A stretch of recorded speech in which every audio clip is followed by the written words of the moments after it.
Singkat saya ngomong ya, cerita yang kemarin ya. Kalau saya ceritain bisa nginep bapak di sini. Singkatnya apa? Beb, nanti pintu masuk ono beb, gerak depan 15 menit hancur deh. Itu ngomongnya di kantor pokoknya. Nanti setelah itu beb, Majelis Ta'lim Habib ini tempat acara hall, maulid pengajian, ini 15 menit hancur nanti. Setelah ini beb, makam Mbah Priuk 15 menit hancur gitu. Depan orang tua, saya bilang, Pak Wali Kota sampai ngomong jangan sembarangan. Insya Allah yang hancur bukan ini tapi Bapak nantinya. Nah saya ini nggak tahu Bapak Ibu. Saya pikir kan bohongan ngegertakin saya. Saya ngajarin ngaji di sini sama anak kecil. Santri saya 60 orang ngajarin ngaji. Nah tiba-tiba ada laporan, Bib, makam Mbah Priuk mau digusur. Kapan? Sekarang itu banyak ribuan Satpol PP katanya. Itu Satpol PP ribuan Pak, jumlahnya ada 7.000 Satpol PP. Itu saya punya santri 60, anak kecil yang menang yang mana ini? Kalau Bapak punya durian sama ketimun diaduin, yang mejret adalah ketimunnya ya. Tapi pertolongan dari Allah Ta'ala. Nah santri saya, nah mereka 7.000 Satpol PP ini bukan hanya orang, tapi bawa alat gerak, beko. Tahu Pak beko Pak? Iya. Beko, bulldozer, gas air mata, senjata tajam, air water cannon, perik mata, tameng, helm komplit. Nah santri saya ke depan, itu bawa itu tuh alat itu tuh hadro. Apa orang Jawa bilang? Terbangan ya. Kalau saya hadro bilangnya. Ini bawa ke sono santri saya ke depan. Nah sampai depan itu berhadapan sama ribuan Satpol PP. Mereka udah siap. Dia bingung. Loh anak-anak kecil semua katanya. Udah gitu kecil semua kayak Pak Yai bersarung semuanya. Santri saya anak kecil begini bersarung semuanya. Nggak ada yang pakai celana. Bersarung semua katanya. Udah gitu bawa hadro selawatan di depan. Nggak ada rasa takut anak kecil santri saya. Nggak ada rasa takut. Nah tiba-tiba ada komandan Satpol PP. Saya lagi itu belum tahu namanya. Namanya sekarang udah tahu harian Tujuh. Itu badannya gagah bengis, mukanya serem. Itu bicaranya kasar Pak. Bongkar, tidak ada makam wali-walian kata. Ya Allah ya Rabb. Itu saya kaget terkejut. Siapa yang mengatakan begitu? Itu kata anak kecil santri saya, komandan Satpol PP. Saya berdoa di depan, ya Allah ya Rabb. Itu orang mengatakan begitu, ya Allah ya Rabb, berkat sir karomah Mbah Priuk. Itu biar kena ajab ya Allah ya Rabb. Itu begitu saya doa ngaminin anak kecil, itu jatuh Pak. Itu jatuh nggak bangun-bangun. Saya lihat itu nggak bangun-bangun, digotong sama pasukan Satpol PP, digotong, dibawa kemana saya nggak tahu, di ambulan. Itu saya berdoa lagi, ya Allah ya Rabb, jangan dikasih bahaya itu orang, jangan dikasih sehat, jangan dikasih sembuh, dan jangan dikasih mati dulu ya Allah ya Rabb. Sampai sekarang nih Bapak Ibu komandan Satpol PP, kejadian 2010 sampai sekarang 2019, berarti udah 9 tahun.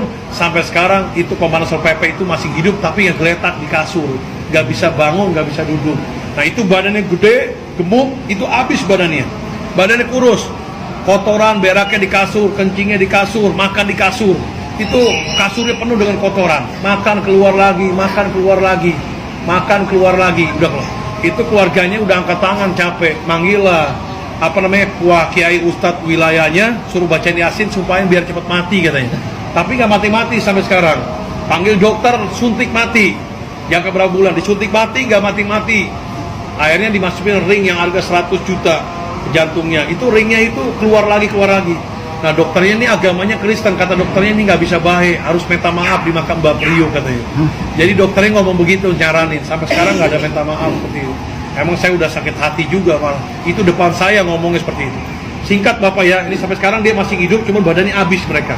Nah yang megang beko nih, Satpol PP, itu begitu bergerak, mau ngancurin pintu masuk Gapura depan, tiba-tiba bekonya itu mati. Udah nggak tersentuh lagi nih, pintu masuk Gapura. Mati, tiba-tiba mesinnya meledak, keluarkan api, kebakar, dia kaget terkejut. Begitu ngeliat ke depan, itu supir bekonya ngeliat orang raksasa, pakai jubah putih-putih, itu tingginya begitu dilihat 35 meter tingginya. Itu depan orang raksasa. Jadi ada gaib makam Mbah Priuk nih nungguin di depan. Ada satu orang di sini, 2 orang katanya mereka ngelihat. Yang Gapura kedua 2 orang, 1 orang. Itu kabur semuanya. Mereka loncat ngasih tahu, itu lihat ada orang raksasa, kabur semuanya. Nah mereka di sono di depan Gapura itu ngelemparin batu, mengeluarkan tembakan gas air mata. Nah gas air mata ini di halaman Mbah Priuk ini hampir 30 butir gas air mata, itu tidak ada yang meledak satupun juga. Diambillah santri saya anak kecil, diambil, dipegang, dilemparin ke Satpol PP, jatuh di Satpol PP, itu tiba-tiba meledak, mengeluarkan asap, perih semua matanya Satpol PP. Banyak ajaiban itu luar biasa. Mereka heran, perih, bubar semuanya. Mereka mundur, maju lagi, bawa air water cannon yang perih ke mata, itu airnya disemprotin ke anak kecil. Itu air itu kalau kena matanya itu bisa perih, kalau nggak diobatin bisa buta, mengakibatkan buta. Itu air itu begitu masuk di halaman itu nggak kena anak kecil, itu kayak ada yang jagain. Di halaman pun air pun nggak jatuh sampai ke bumi di halaman, itu nggak jatuh kayak dijagain. Tiba-tiba dari halaman keluar angin besar, itu air didorong sama angin berbalik lagi, yang tersemprot adalah Satpol PP, perih semua matanya. Jadi banyak gaib Pak yang jagain di sini Pak, tolongin. Mereka mundur lagi, maju lagi, itu santri saya anak kecil ditembakin peluru tajam, itu emang mau dimatiin saya sama santri saya hari itu juga. Peluru tajam yang mematikan, ibu sumpah saya demi Allah, demi Rasulullah, demi Quran, mereka udah sediain ratusan truk berisi tanah merah. Itu kalau Habib mati di tempat, santri saya mati di tempat, itu hari itu langsung diuruk sama tanah merah, tanpa disolatkan lagi, tanpa dimandiin lagi, tanpa dibungkuskan kafan. Tapi Allah punya perlindungan atas perlindungan. Itu begitu ditembak anak kecil santri saya kena badannya tapi nggak tembus, bajunya pun nggak bolong.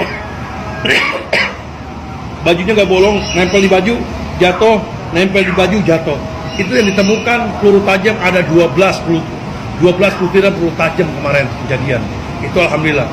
Nah mereka bingung, maju lagi, dihadapi lagi sama santri anak kecil di depan. Itu tamengnya dipukul belah dua, helmnya belah dua. Nah mereka bicaranya apa ngomongnya?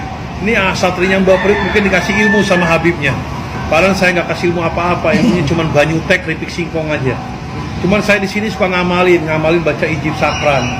Ijib sakran ini ada 3 lembar, ada 3 lembar. Cuman tukilannya saya ambil. Bacaannya itu alfi 7 kali. La haula wala quwwata illa billah azim. 1000 kekuatan, tidak ada ya daya upaya kecuali kuatan dari Allah Ta'ala. Itu dipukul tameng anak kecil belah dua, belah dua. Bingung mereka mundur. Nah tiba-tiba santri saya di depan mendengar suara saya, teriakan saya, katanya suruh mundur, lari ke makam Mbak Priuk, jamaah semua anak-anak mundur. Ini saya belum pernah bilang mundur, itu kejadian perang kemarin, itu selalu takbir, Allahu Akbar, Allah. Cuman anak-anak santri saya ini bilang ada suara saya suruh mundur. Saya bilang kok pada mundur semuanya. Nah sebagian ke makam Mbak Priuk, ya udah saya suruh, udah jarak ke makam Mbak Priuk, berdoa, munajat, wasilah, minta tolong. Nah saya sebagian berapa puluh orang di sini gerbang hijau. Saya itu udah ketakutan Bapak Ibu, udah serahkan kepada Allah Ta'ala, udah siap mati di sini tempat. Itu berdoa terus, saya jalan terus, ya Allah ya Rabb, berkata sir karomah Mbak Priuk, mudah-mudahan nih makam dijaga, jamaah dijaga. Nah rupanya mereka ribuan masuk Bapak, tapi nggak masuk kemari Pak, nggak masuk kemari. Ini dari Gerapura kedua ini 30 meter ke depan, itu begitu masuk stop, dia lari lagi sekecing-kecingnya keluar. Dia ngelihat katanya ada pasukan berkuda pakai jubah putih yang keluar dari makam Mbak Priuk itu yang kecil. Itu ada pasukan berkuda, mereka lihat. Itu kabur keluar, saya lihat kok kabur semuanya. Jadi gaib ini yang lawan yang gaib. Itu mereka keluar semuanya. Nah begitu saya lihat ke anak kecil yang santri saya ke makam, itu di teras nggak ada yang berdoa. Itu pada geletak semua di kasur, katanya kayak dihipnotis. Saya giniin tangannya jatuh lagi, kok begini semuanya. Pada lemas katanya anak kecil, lemasnya katanya kayak dihipnotis. Matanya dilihat sama anak kecil, pada ngomong semua, Bib, saya ngelihat kok banyak orang ribuan pakai jubah putih di makam ini, penuh katanya. Jadi mungkin suruh istirahat dulu, biar gaibnya keluar semuanya. Nah mereka lihat gaib tuh Pak, ngeliat pasukan berkuda ke jubah putih keluar. Begitu lari keluar, mereka ngeliatin ke atas, tiba-tiba makam Mbak Priuk ini mengeluarkan sinar berwarna emas bara. Itu sinarnya kejadian kemarin 2010 kemarin. Nah ini sinar gaib kelihatan dengan mata. Ribuan ribuan Satpol PP, Polres yang agama Kristen pun ngelihat di depan sini. Saya pun ngelihat, jamaah semua ngelihat. Ini dipoto sama santri saya anak kecil.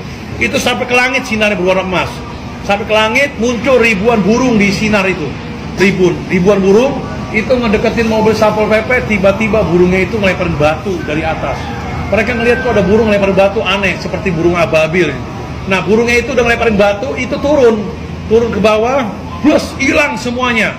Itu mobil kendaraan Satpol PP dari depan Gerapura sama mobil Brimob sampai ke jalan raya kurang lebih hampir 300 kendaraan meledak semua, kebakar, tidak ada yang tersisa.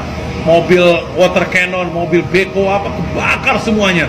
Nah ini Satpol PP yang ribuan berantakan semuanya dan banyak mati di tempat di situ yang kebakar badannya. Itu berantakan, mereka menyelamatkan diri keluar. Begitu keluar ke jalan raya itu ngelihat ribuan, ratusan ribu umat Nabi Muhammad penuh berbonjong-bonjong mau bela makam Mbak Priuk, nggak tahu datang dari mana, saya nggak tahu. Itu penuh. Kalau saya anak kecil semua di sini. Mereka masuk keluar ngeri, takutan masuk ke dalam. Begitu ke dalam itu harus